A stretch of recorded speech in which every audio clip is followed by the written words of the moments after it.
আমরা যারা সাইক্লিস্ট আছি অনেকে হয়তো এই জিনিসটা অনেক সময় ফেস করছি।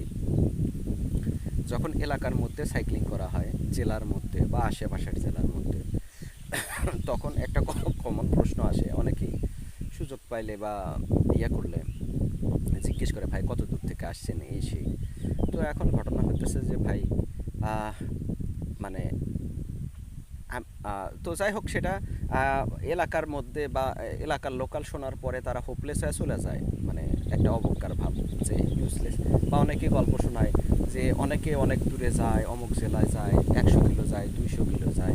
তো এইটা আসলে আমি মুসকি মুসকি হাসি আর চিন্তা করি যে মায়ের কাছে মাসির বাড়ির গল্প কি মামার বাড়ির গল্প শোনাইতেছে।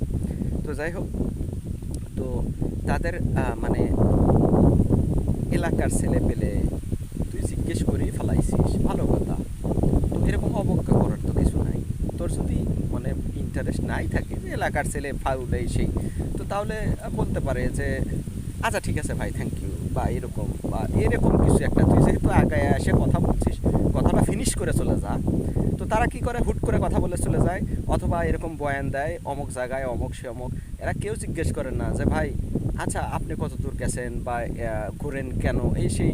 মানে তোর যেহেতু আগ্রহ, তাহলে লোকাল শুনে তোরা চলে যাস কি কারণে? ঠিক আছে। তো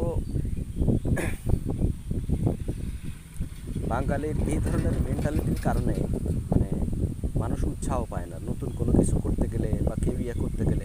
আমার যেরকম ইন্টারেস্ট নাই, কে কী মনে করলো তাতে আমার কিছু যায় আসে না, কিন্তু ম্যাক্সিমামই তো জিনিসটা ফিল করে।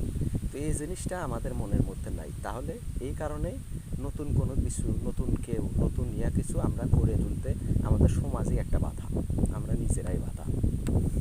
তো যাই হোক, এ পর্যন্তই।